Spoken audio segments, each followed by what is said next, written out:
Welcome to another episode of Just Cuz, the podcast where two cousins talk about things they love. Just cuz. My name is Sasha, My name is Max. and today we are going to be talking about Mission Impossible 7. What's the title again? It is Dead Reckoning Part 1. I was about to say Rogue Nation, but that is another Mission Impossible movie entirely. Okay, Dead Reckoning Part 1. Ominous, isn't it? Off the bat, we knew this movie was a Part 1. Again, it was announced as a Part 1 a while ago. I was a little worried going in, just because of the fact that it was that, and we've gotten so many movies like that recently, in I think just the past month. Wait, what have the other ones been? I've not been Spider-Verse paying attention. and Fast and Furious X. Oh, okay. Yeah. I did know about those. Yeah, no, it's ridiculous. You know what? I'm just gonna go right out and say it. I have not seen any other Mission Impossible movie ever. All I knew about Mission Impossible was that Tom Cruise likes to run a lot and he does his own stunts. And that's it. And that's a big reason why we're talking about Dead Reckoning Part 1 today, because I love Mission Impossible, and I've seen every single one many times, except for the second. We'll get into it. But I cannot wait to gush about the lore that is in Mission Impossible, just so that you can stare at me and say, what are you talking about? What are you talking about? No, but you know what? I really wasn't expecting. When going into this movie, I was just like, ugh, I'm seeing this because Max is making me and I don't really care about it. And then I went and I saw it and I freaking loved it. It was so fun. It made me want to watch all of the other Mission Impossible movies. So I will not be staring dead-eyed at you while you talk about them. I am actually interested. Thank goodness you said that. We haven't talked about this movie at all. No. We have kept our opinions very secret. Yeah, I was worried maybe you wouldn't like it. I mean, there's so much to love in this movie, but there's also some things that we'll talk about that maybe, I don't know, could be better. But before we get into the movie or all of the Mission Impossible movies that precede it, I want to talk about the massive, massive cast that is in this movie. Oh my gosh. Because, oh my goodness. Have all of those people been in other Mission Impossible movies? Because I was watching this and I was like, I know that guy, I know that guy, I know this guy, I know freaking everyone in this movie. What the hell's going on? Not everyone who you see has been in these movies before. A lot of them have, but there's a boardroom scene with a lot of government officials. If you hear my cat I meowing, can hear that's your just cat him. a lot. If he keeps on going, I apologize to the listeners. But anyway, there's a boardroom scene, and you see the Princess Bride's husband. Yeah, Wesley. And oh my goodness. What's his name? Carrie Elwes. Yeah, no. Elvis. Okay, because my first thought was, oh my God, that's Mark Gatiss in the background, not Carrie Elwes. And then I was like, oh my God, that's Carrie Elwes. I was like, my first thought was, oh my God, it's Despero from Psych. And then I was like, wait a second, he's literally Wesley from The Princess Bride. He is the Dread Pirate Roberts. Dread Pirate Roberts. He's excellent.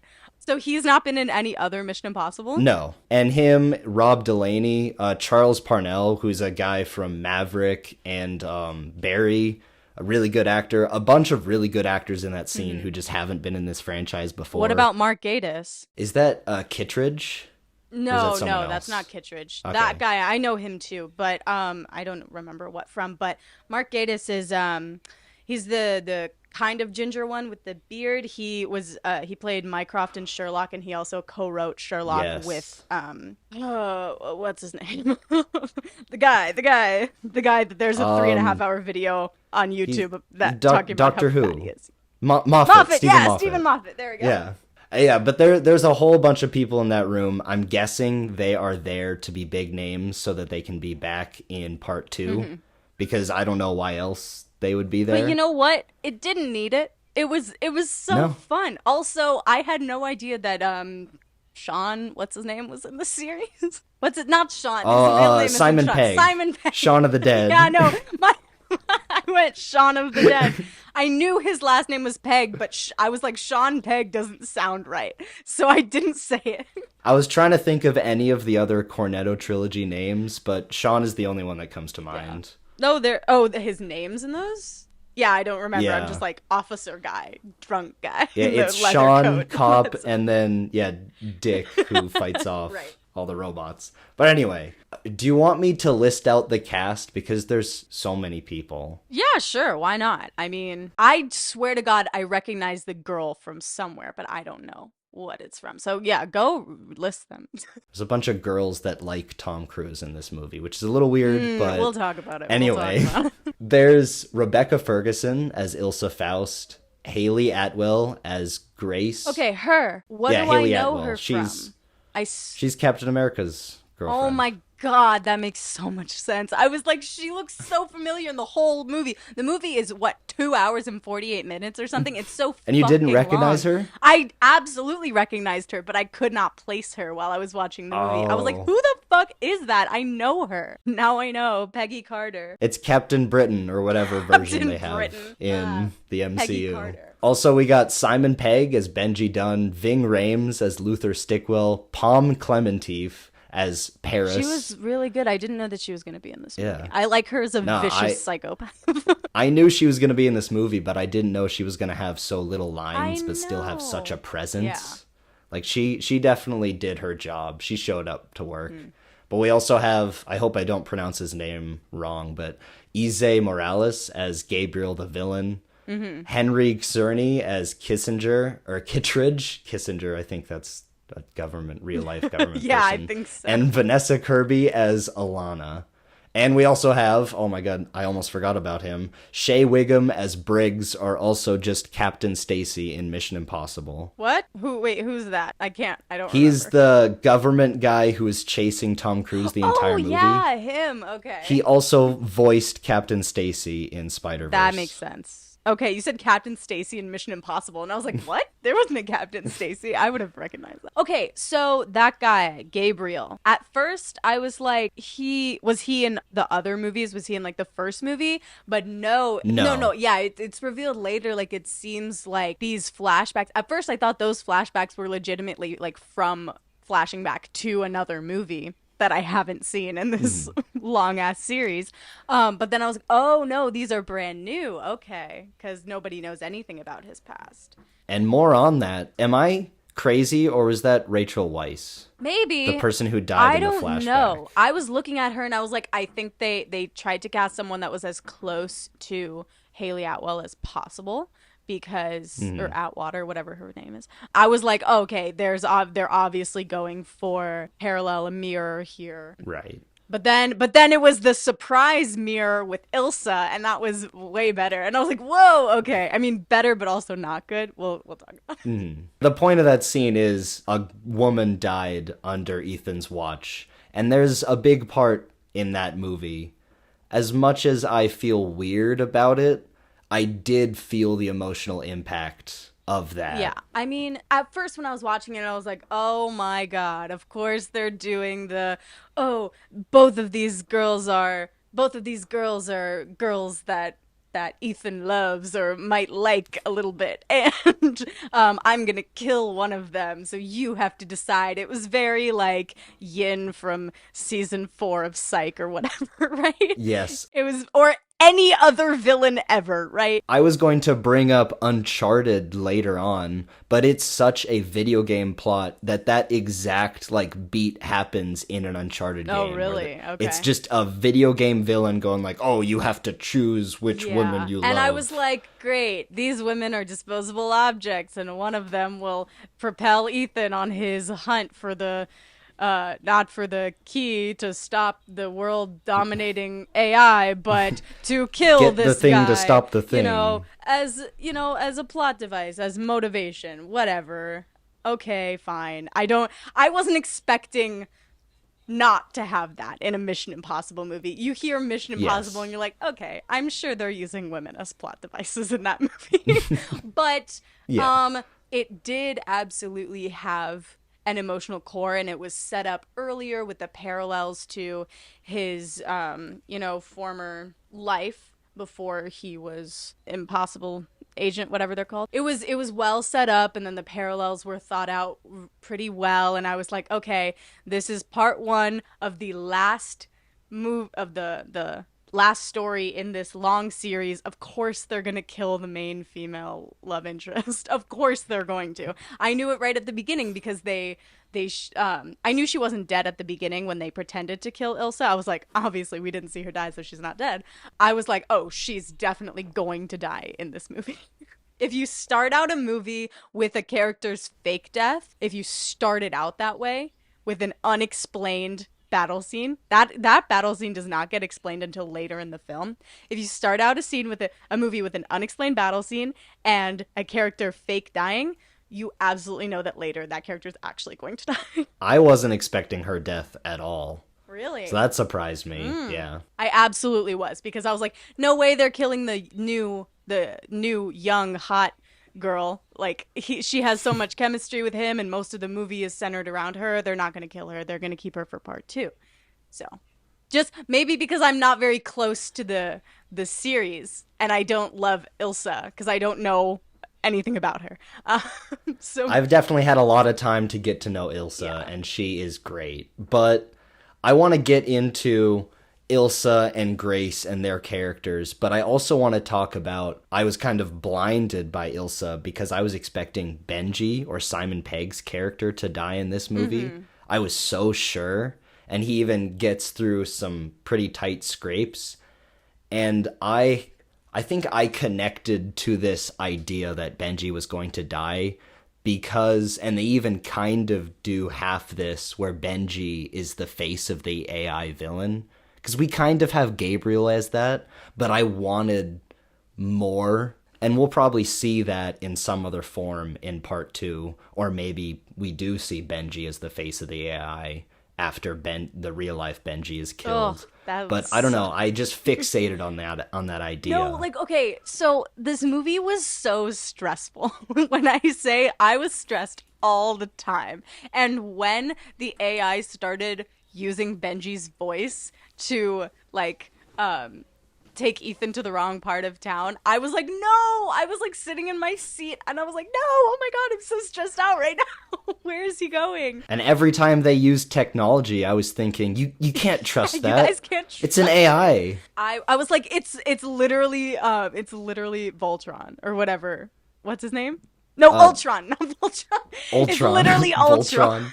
Voltron Summon is a totally Ultron. different guy. I was thinking Hal, but yeah, Hal Ultron, too. all of the Hal evil fucking too. robots. Yeah. But Hal was like the one ship, right? Ultron made a point to be in the internet and be in everything. So that's why I thought of that. And I was like, guys, you can't trust anything. The only thing that would make this AI villain better, because I loved it, would be to give it a voice in part 2. I liked that it didn't have a voice. I thought it was so ominous, and the way that it worked through Gabriel, and Gabriel was like a religious fanatic, obsessed with it, convinced that it was gonna tell the future. Like, I loved that. I was like, that is so smart, because this AI doesn't have any feelings or emotions. It's cold logic and algorithm, right? And that's what they say multiple times through the movie. And the way that Gabriel talks about it is all passion and all emotion. And it's completely, even though he's a cold-blooded killer, he talks about it with such devotion. And I'm like, how did you... First of all, like, how did you become the voice of it? I think, well, I don't know if they said this fully, but they were talking about how Ethan was the only person who wanted to kill the AI and everybody else wanted to control it. So the AI it is actually scared of Ethan because it thinks that there's one reality in which that does happen. I think I keep saying he. I think it handpicked the entity. I think it handpicked Gabriel to be the person to go against Ethan. Somewhere there's probably a record of Gabriel killing somebody that Ethan cared about, that girl. And I was like, that would be so like 4D chess of the entity to just be like, I picked this guy purely to stop you. I think that would be cool as fuck. I'm pretty sure that's exactly what the entity did. And I was gonna correct you earlier. Maybe the entity's a she. You don't know. I don't think But the entity but has anyway, pronouns. no. The only kind of hint we get as to what the entity is that like ominous clicking you hear whenever you see it. Yeah. Or that whatever Well, circle. yeah, I like the circle. I'm sorry. I meant to say it doesn't have gendered pronouns. It does have a pronoun and it's it. We know the English language here at Yeah. Jessica's. Anyway. But no, I liked the little circle and when it was at the party, when the party and there were screens everywhere and I saw it right at the beginning of the party. I was like, "Oh, is this a party for the entity?" And then it was like, "Oh, the party is the entity." And I was like, "That's sick. That's cool. I like That's that." awesome. And in my notes, I have Gabriel listed everywhere as white suit because in this meeting, he's wearing the most incredible white suit. And I just never got his name. I've seen the movie twice now, so I remember it is Gabriel, but I just remember him by this white suit that he was wearing for no reason. I absolutely thought it was going to have a purpose. I was 100% waiting for Grace specifically to stab him and for there to be blood on his red suit and on his white suit. I'm like, you can't have a villain wearing a white suit and not give me the splotch of blood on his white suit. You can't do it. I'm like, but you know what? This is a part 1. Maybe it'll happen in part 2. Maybe they're just setting up a pattern here. It's like, this guy likes white suits, you know? This is his thing. And he's going to get it He's stained. gonna be covered in red by the end of it. It's gonna be a red suit. So before, again, I keep on teasing this, before we talk about Grace and Ilsa, I also want to mention the spoiler opening credits. Did you know this about Mission Impossible? Where they kind of run through the credits at the beginning and they show you clips of later on in the movie. I saw that. At first I was like, "Oh, is this like a TV show intro from past movies?" But then I was like, "Oh no, there's the key. That's definitely this movie. What's Are they just showing us what's going to happen?" I definitely saw it and I was like, "Oh, they get the whole key at some point. Okay." There's a train. I mean, like... you are right. It is a TV show intro because they did this all the way back in the Mission Impossible TV show from the 60s. Oh, yeah. Where they had, in the intro, they had clips from the very episode. And I think of the Mission Impossible movies, it's the second and third that don't have these spoiler credits, but every other movie does. And I love it every single time I see it. I just get giddy. I just absolutely wasn't expecting it because, like I said, I've never seen one of these before. And it's just started and I was like, oh, there's the music that I've heard all the time. I know the music. It's like a little TV show intro. This is so fun. And I was like dancing in my seat. A lot of the time, it's where the characters light a fuse and then the fuse runs through all the clips. I don't think it's the case for any of the Christopher McQuarrie Mission Impossible movies, maybe Rogue Nation, I'm not sure. But I love when they do that too, like that specifically. But still, this one, it hit, and it hit hard, Yeah. and I loved it. I was smiling. Okay, so I don't remember if this was around the title sequence or just like I think it was like right after the title sequence, but it was when it was the boardroom meeting and when Ethan went in there disguised as some other guy. Again, never seen these. Did not know what kind of technology they had. I didn't know that they had face-changing technology. But from the very first second, okay, I'm not saying this is a bad movie, but it was extremely predictable to me. I was able to predict almost everything that happened when that guy, the first shot of that guy, and then they showed him walking through the detector, and there was like a green check mark, and it went, "That's him right there. That's the guy." And I was like, "That's not him. That's Ethan." I don't know how I knew that. I don't know. I've never heard of their face changing technology before, but I was saying that's not that guy. Whatever. That's someone else. Meanwhile, I'm watching the movie, knowing full well that Ethan is capable of being anyone in that room. And when he pulls off that mask and it's Tom Cruise, oh man, my jaw dropped. That's so funny. I absolutely found it. I was like, of course that's Tom Cruise. Who else would it be? I wasn't expecting him to knock out everyone in the room with toxic gas. I thought that was fun. And then he gives the guy, I thought he was gonna give the guy a note and then vanish. And then it would be revealed that it was him. But no, he just like knocks out everybody. I thought it was And so then good. I love in that scene where he's leaving the room and Kittredge asks him, how do you plan on getting out of here? And then he turns around and he's wearing a Of mask his of own Kittredge. face. It was so good. Okay, so I saw the movie with my dad, and he's seen the other Mission Impossible movies, and I haven't. So right before he turned around, my dad goes, and he's like, "How do you expect to get out of here?" And then he was like, and my dad whispers to me, he's like, "As you." And then he turns around and he's wearing his face, and I was like, "Oh, damn, that's so good." There's a lot of moments in this franchise, but even in this movie, where actors are playing other actors playing them, Yeah, if that makes yeah. sense.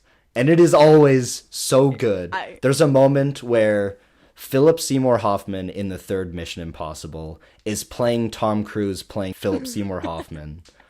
And I think that's the best case of it, but it's always fun I to watch. love when that happens. That happens in, tons of sci-fi fantasy media, and it's always so fun to see because it really lets you see an actor's chops. Like the best one that example I can think of is in Deathly Hallows Part 2 where Helena Bonham Carter is playing Emma Watson playing Hermione playing Bellatrix Lestrange, and it's so good. There's so many And like levels. you look at her, and I thought this a million times. I looked at her, and that is Helena Bonham Carter playing her, but I was convinced that's Emma Watson in makeup. That is not Helena Bonham Carter because she acts just so much like her. And I mean, I don't know any of these actors in Mission Impossible well enough. When that white-haired guy, I don't know who he was, but he was standing there and I was like that he's giving Tom Cruise energy. Like he's just standing there like Tom Cruise. I don't know how I know that, but it's just that's what it is. I want to say Vanessa Kirby in this movie especially just shines when she's, I don't know, she gives this eyebrow raise and it's so subtle, but it looks so much like Haley Atwell. Yeah, she was the blonde one, right? Yeah. She was really good at pretending to be Grace, right? I was like pretending to be Grace, pretending to be her. I was like, that's so good. Yeah, no, that was so much fun to watch. She's been in other Mission Impossibles, right? Yeah, she was in the last one, Okay. which was Mission Impossible That's what Fallout. I thought. I was like, it's giving like she was in the last one. And she's a kid of a character who's from like the first movie. Yeah. Which is super unimportant, but I figured that out recently, so I had to Well, say it. they said, Kittredge said, like your mother it kept your mother safe in jail or something. I was like, oh, there's a story there. That's interesting. It's like your family empire or something. I was like, oh, okay. It made me want to There's a watch all the past. other ones. I was like, damn, I really wasn't expecting to like it. I was like, it's gonna be a basic action movie. Whatever, and it was so fun. I mean, there's plenty more to talk about, especially with the third act and ending of this movie, but if there's nothing else, I want to talk about Grace and Ilsa. Do it. And maybe consolidating them into one character, because I'm not sure why Grace was introduced in this movie. I am. I mean, I know it's to be a damsel in distress, but other than that, why was she introduced? Okay. I don't know Ilsa's history, but from what I gathered from this movie, Ilsa could take care of herself, was a talented spy in her own right, and didn't necessarily need Ethan around, right? Yes, to all three. So, since this is the setup to the last movie in the series, I'm assuming first of all they wanted the flirtatious relationship with the new young hot spy who's got a special talent. She's a really good thief and pickpocketer, right? And magician. And they wanted to set up a replacement for him. I don't think he's gonna die. I mean, I don't know. I don't know the series. But maybe he'll die. Maybe he'll retire and she'll take over for him. Or maybe it'll end ambiguously. But he's already like offered her the choice at the end of this movie. It ends with the narration from Kittredge, talking about how, oh, you've only, bought her time. And I was like, well, yeah, obviously, time until the next movie. And I don't know, that just, it seemed pretty obvious to me.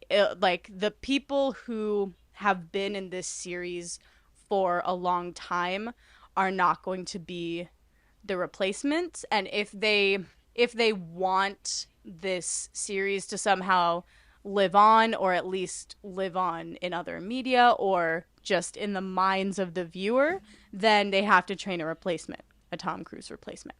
Maybe it's Haley Atwater. Maybe she is finally going to be a superhero. I don't know. Or maybe it's just going to end with her taking over. So, funny story, by the fourth Mission Impossible movie, the studios weren't really sure if Tom Cruise was still going to be like a viable movie star. Because of the whole Scientology thing, right? Yes. Yeah, it was because he's a weirdo. Love Tom Cruise, but he's a weirdo. He does all his own stunts, which is cool, but he's a Scientologist. Yeah. I love seeing him hurt himself on screen. But anyway, they brought in Jeremy Renner into this franchise because he was supposed to replace Tom Cruise. And Jeremy Renner's kind of left the franchise. I think he's going to come back in the next movie because he's, still alive. If he can. Yeah, if he's not busy being an Avenger. No. He's like very injured. Oh, yeah, the snowmobile accident. I think he's okay now. I hope so. Right, but like, is he okay enough to do an action movie? I don't know. We'll see. I hope so. Yeah. Get better, Jeremy. We love you, Jeremy. I want to see you out there. We want to hear your music. And your app. More of your music and your app. But yeah, I'm not sure if maybe the movie could have been shorter if the Grace was taken out, but then again, we don't really get that emotional impact of Ethan saving her in the final act. I mean, I don't know. Obviously you couldn't do this because she's a recurring character from other movies, but I think if anyone could have been taken out, it would be Ilsa and Ilsa's storyline. Yeah. I don't think it was necessary, but they wanted to kill her off, which is fine. You're wrapping up a series. You got to kill off some women. You got to fridge some women. That's just how it happens, right? That's just the way the cookie crumbles. That's what story writers got to do. Exactly. Get a fridge, put her in there.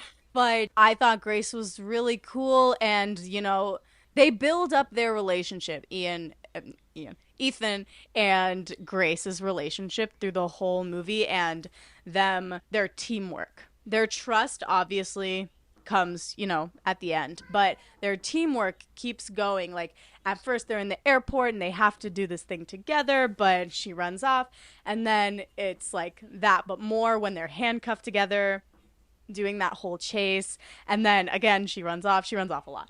But at the very end, when they are trying to stop the train, that's when their teamwork like comes to its full fruition and is like at the best. Like, it's when they're trying to unhook the train car and they're like using one foot. I literally turned to my dad and I was like, it's like at the beginning when they were handcuffed together. Teamwork makes the dream work.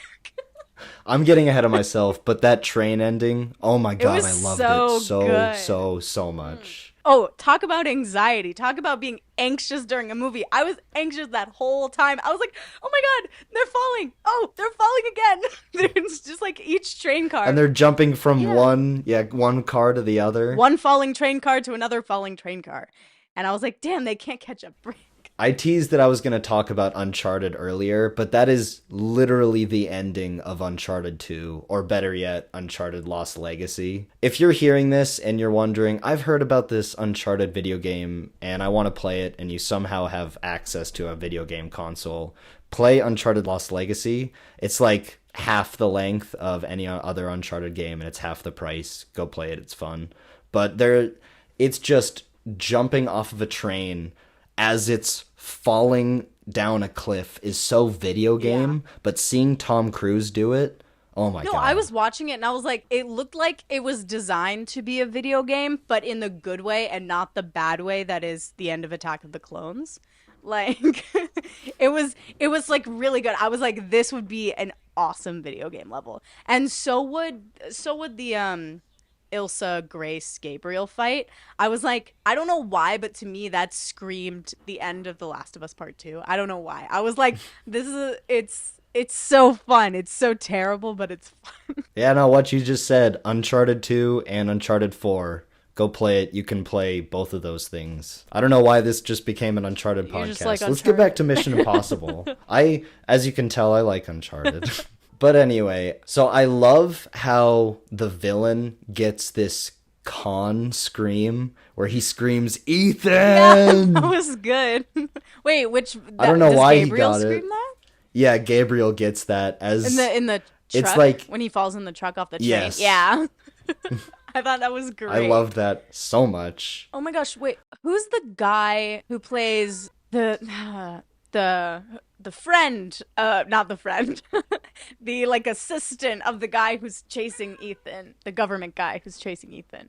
Like I don't know his I don't know. name. The black Yeah, guy? the whole time I was calling him Lad. I was like, I like this lad. I don't know why I was calling him that, but I didn't know his name. Uh, I feel bad. He's the one actor in this movie who I didn't write down the name of, but he was great. I liked at the end he was like started to question authority, which I love. Always question authority. Yeah. And he was like, "What if they have a good You reason?" hear that, listeners? Yeah. Meow. Sorry, that's what I heard. I heard a cat. Yeah, question authority. Meow. Um and he was like, "What if they have like a really good reason because nobody should have this kind of power. Maybe that's what Ethan's trying to stop." And I'm like, "Yes, lad. Think it through. Don't just blindly follow orders." I love how Lad was always just like, yeah, this guy's always going rogue, but he, like, there must be a good reason. And then the guy who he's answering to, always checking people for masks. I also love that Yeah, that a was lot. so funny. He went up to everyone and like pinched their face and tried to pull it off to see if it was a mask. That was so good. I was like, yeah, Oh. if you live in a world where anyone can disguise themselves as anyone, you gotta pinch some faces. I would be checking everyone's face Scooby-Doo style. You know that. Yes, absolutely. And then you pull off the mask and you go, "Mr. Brunner," or whatever. Whatever their name. And I would have done it too if it wasn't for you and your meddling dog or whatever they Ethan say. Hunt. Yeah. So I can't think of too much to say other than and I use this term very loosely, the plot of the movie, because the plot really is just an excuse for Tom Cruise to do one crazy thing after another. The big thing in this movie was the motorcycle jump, but No, but like my roommate loves Mission Impossible, and she was like, he actually jumped off a mountain. She was saying that for weeks before the movie came out. No, it was great. There's a lot of running. I already knew this about Tom Cruise because I've seen other Tom Cruise movies, but he runs in all of them. Just like yes. oh, what's his fucking name? Forrest Gump. What's his fucking name? We're staring We're staring into each other's eyes, Oh. trying to think of Tom Hanks. Tom Hanks, yeah. Just like Tom Hanks pees in all of his movies, which is weird. Tom Cruise runs I never knew that. in all of his I'm movies. thinking. I don't know if it's all of them, but it's most of them, and it's weird.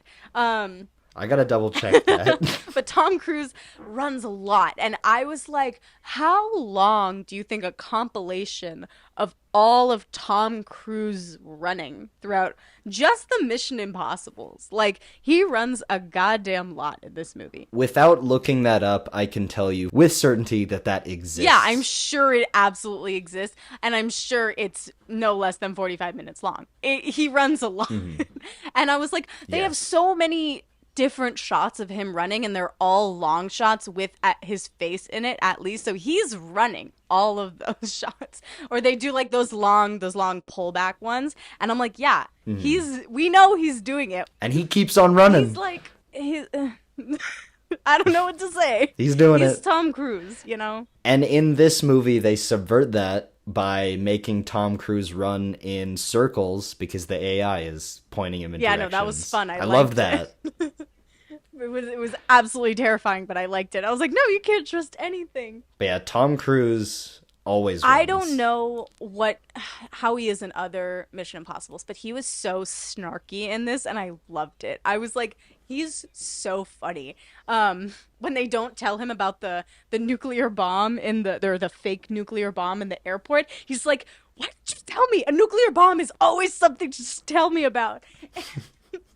And when he's in the car with Grace in the car chase, like he just gets so exasperated in their little yellow car. And he's like, just sometimes the way that they set up these cars, it just really bugs me. And I'm like, you're being chased by four different people. You need to go. And he's just complaining about this car. And I loved it. It was excellent.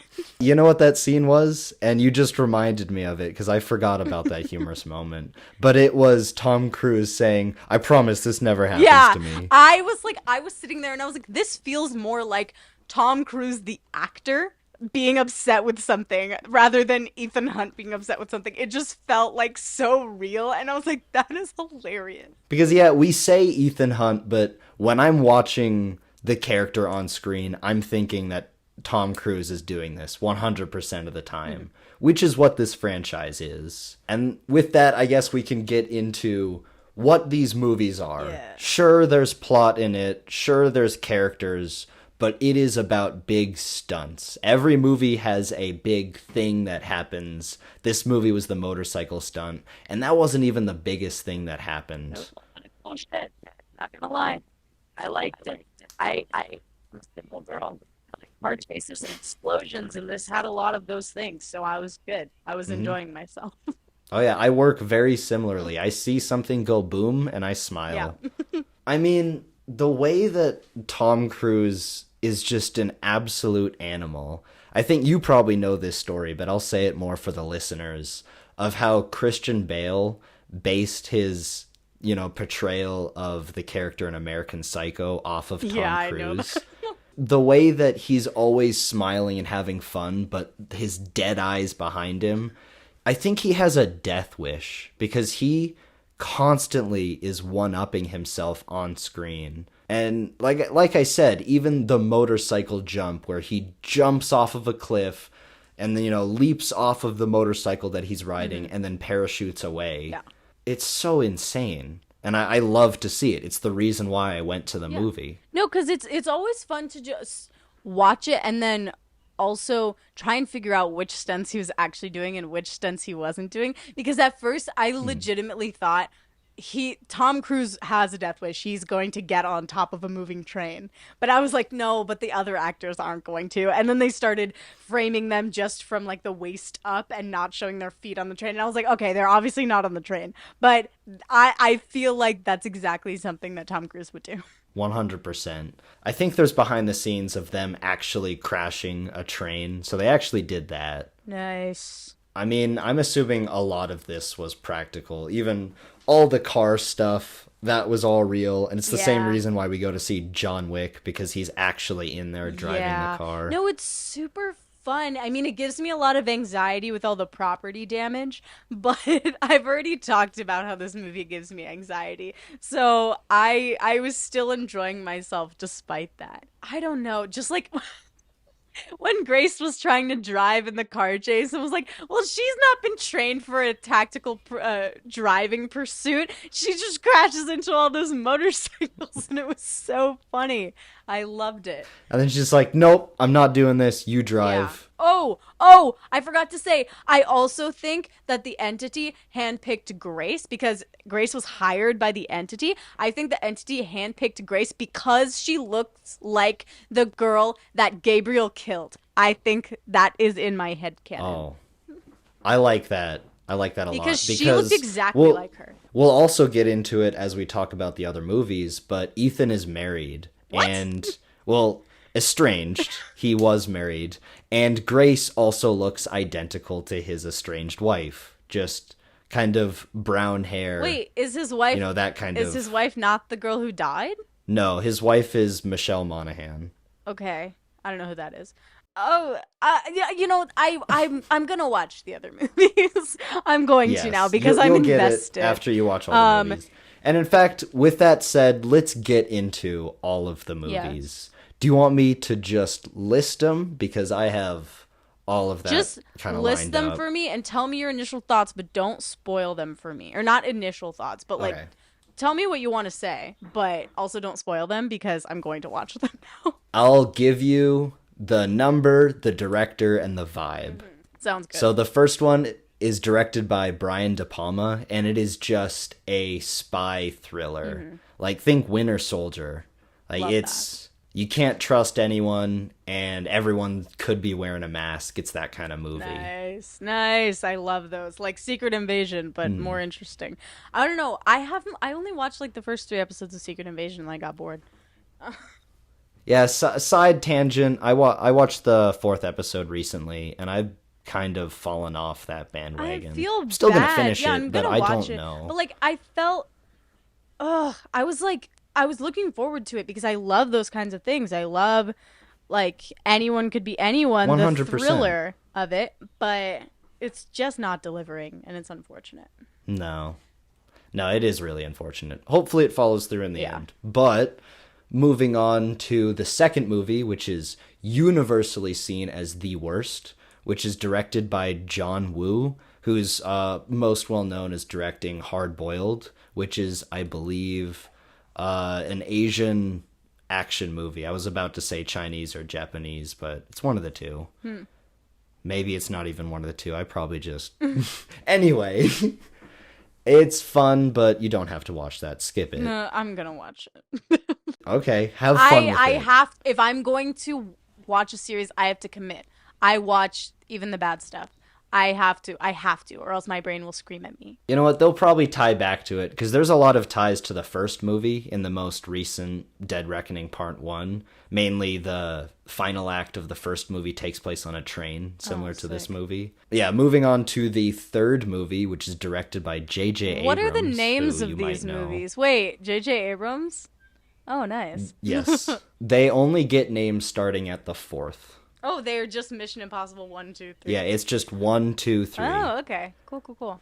And the third one, Wait, hold on. I believe... I never told you this. I met J.J. Abrams. You I did? met him. Okay, you got to talk I met about him this now. very briefly. Very briefly. I went to a screening for a documentary that was I don't remember, but it was like a restaurant in a small town, and it was during the pandemic, and it was run by an interracial family, and it was a really good documentary, and he was there to present the documentary, and we got there late, and we couldn't get to our seats, so we had to stand in the crowded little hallway of people that were about to go on stage, and I stood right next to J.J. Abrams, and I was like pressed up against him, and I was like hi. Just because it was like a little tiny space, and I was like, I have to wait to get to my seat. I would have to say at least hello to Yeah, him no, at I that said hello. point. I was like, hey, Yeah. how's it going? He was like, good, how are you? And I was like, good.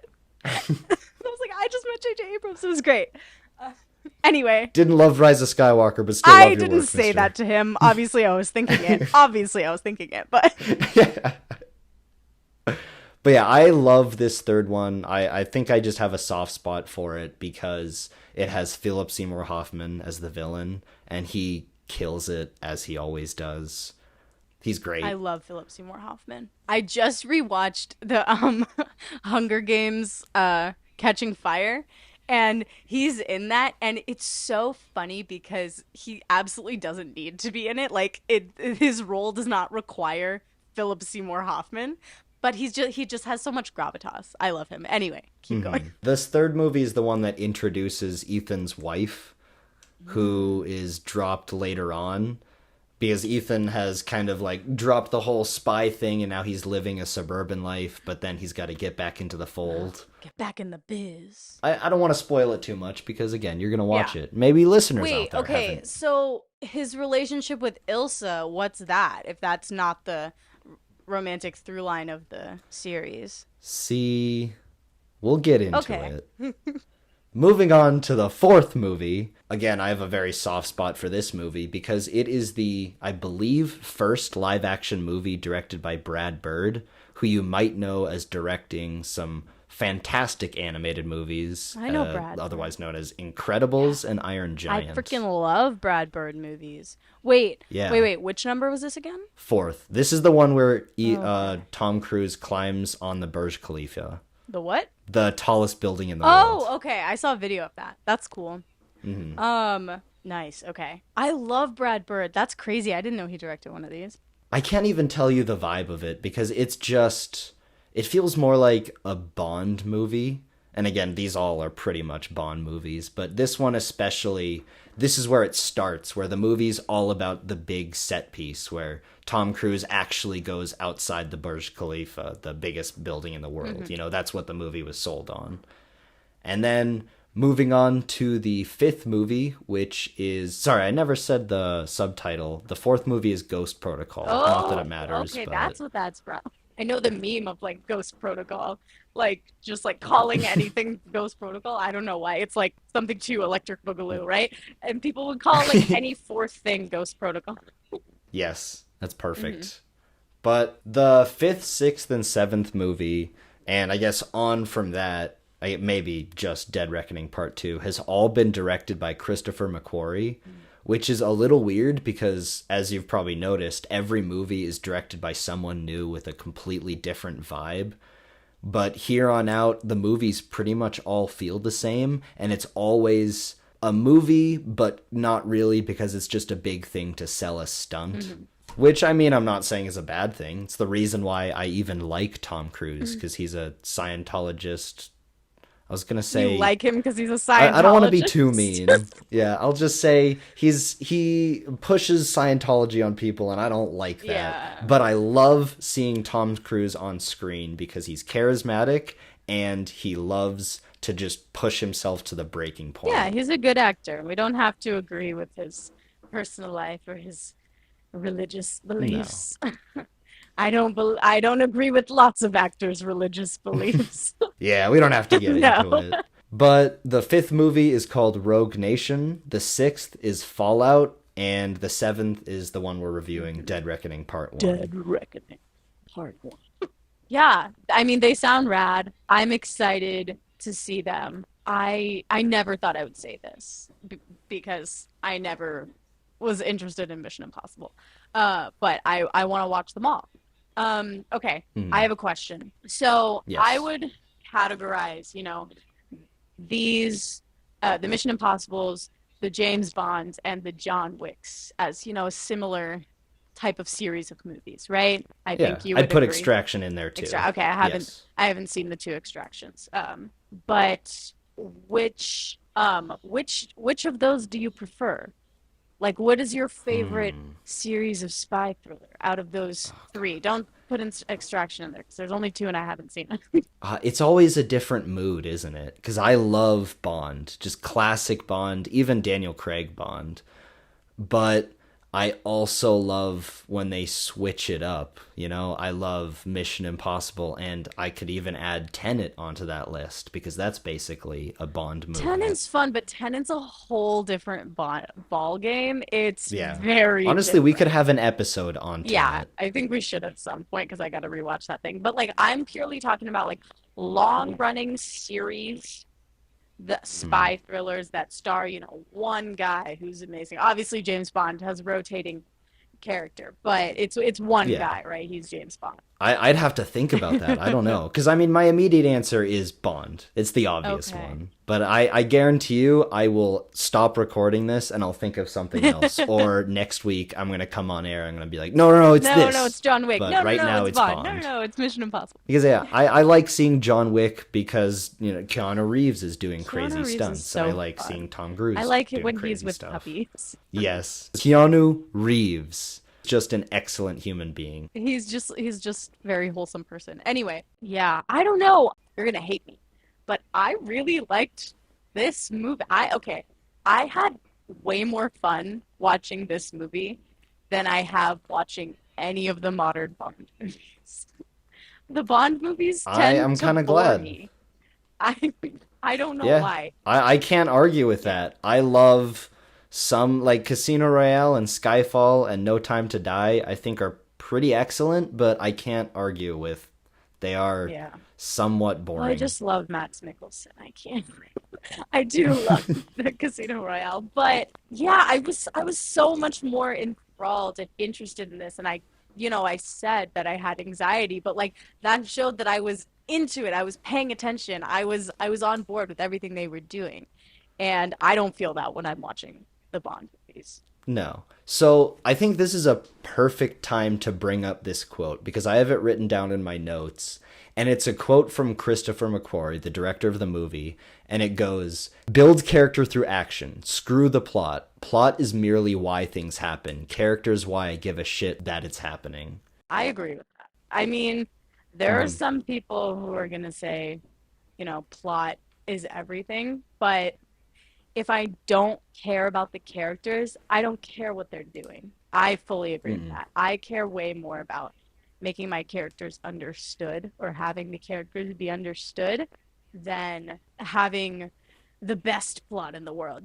This plot in this movie, it's a fucking MacGuffin it's a fetch quest. Yeah, It's go exactly. get this thing and then you save the world or you're close to save the world. It's people getting a thing to stop a thing. It's like find this key to find this guy who knows where the other key is, to find the other key, to find the thing that unlocks that the key unlocks because we don't know where that is. It's Yes. it's literally a fetch quest. So, and lots of fun movies are fetch quests. Like I'm Yeah. not ashamed to like those. I think they're fun if No, they're some of done the right. most fun movies are. If Exactly. And they're I'd done even right. argue that character isn't even the most important thing necessarily. I would say it's the character's immediate goal. Like, not their long term whole plot summary goal. Just in that scene, what are they trying to get? And if the audience knows what they're trying to get, then they're gripped in that scene. And I'd argue every scene you're gripped in because you know the character's Mhm. immediate I goal. agree with that, but I also think, I don't know these characters in long form. I met them this movie. And still I was immediately connected to Ethan, Benji, what was the other guy's name? Luther. Because he gave a different name at first, and so I was calling him by that. Phineas Yeah, I was Freak. calling him Phineas for like half the movie, and then and then like Grace asked his name at the end, and he was like Luther, and I was like, wait, what? I've been calling you Phineas the whole time. Anyway, uh, so I was immediately when I first saw them on screen, I understood their dynamics. I understood what they wanted. And, Grace was obviously a new character. She was very well done. I understood her. Ilsa, obviously, not as well. I didn't understand her as well, and she had less reason to be there. But she was still interesting, and I was like, I want to see her, like what they've had before this, how she was before in other movies. And I understood the villains, and I understood them as characters. And like you said, I understood what they wanted in the scene, but it's really good to be able to just jump into the seventh movie in the series and get everything just like that. Honestly, I was really worried that you weren't going to get it. Me too. But no. Me too. My coworker, I told him that I was doing this and he was like, "What? You're going to see the seventh movie and you haven't seen any other ones? You're not gonna understand a thing." But I did. Not just that, yeah, a part Yeah, one part to an one. Yeah. ending that you haven't seen anything That's else how I of. found out it was a part one because he said that. He was like, "This is a part one to the last story of the series." And I was like, And I'm sure there "Whoopsie." will be more Mission Impossible afterwards, but yeah, this is like the culmination of, I believe, Tom Cruise's Mission Hmm. Impossible. I think it's good to know when to end things Yes. because Tom Cruise, you're getting he's old, not buddy. getting any younger. And, you know, you don't want to have something that just goes on forever and has a bunch of terrible entries. Well, especially since he has to one up himself every movie, which I guess is a great segue in what do you think is going to happen in part I think two? he's gonna go to space and jump Yep, jump that was my jump into theory. the atmosphere and fall down to Earth. I think I want the entire movie to take place in space, but I'm sure it'll just be one or two no, scenes, no. hopefully the I third think he act. might try to free dive down to the bottom of the ocean to the submarine because that's so fucking dangerous. As we all know, That after has to be in the after movie. whatever this submarine gate that just occurred, we all know that there's too much pressure down there, and you are not going to be okay, but I think he's going to attempt at least something in the Mhm. ocean because they made a big point about how that submarine is lost. Obviously, he's going to jump off of something. Maybe he'll climb Mount Everest. Who fucking knows? Maybe he'll skydive off of Mount Everest. No, he's too close. He's got to get away from the freaking mountain. That was great. Oh, just little moments to endear you to Tom Cruise. I'm sure for people like me who just went into the movie not liking Tom Cruise or just not really wanting to see him on screen, but then you just see him crack wise before he's about to do this insanely deadly thing, and you're like, I don't want to see him die. I guess. I I don't like honestly, I've not seen enough of Tom Cruise to not like him. I know that he pushes his religious beliefs onto people, and I know that he believes in some things that aren't great, but I don't know enough about him to dislike him. He's not been at the center of any major scandals that I know of.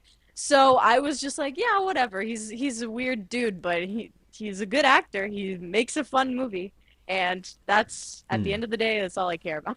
And I'm probably being too harsh. You know, wanting people to believe in Zenith isn't the worst thing in the world. So, Oh my gosh, wait, what's his name? The guy who founded Scientology? Hubbard, L. I Ron? found his Yeah. book. I found his book at my store. What? I work in a bookstore and I was putting away books and I found his goddamn science fiction book. And I was like, oh my God, this is the Scientology guy. It was so funny. I was like, You're gonna read I'm, it, not, and I'm you're gonna just gonna become a be. Scientologist, guys. Next episode, we're all gonna talk about Zenith and how he can fix your life.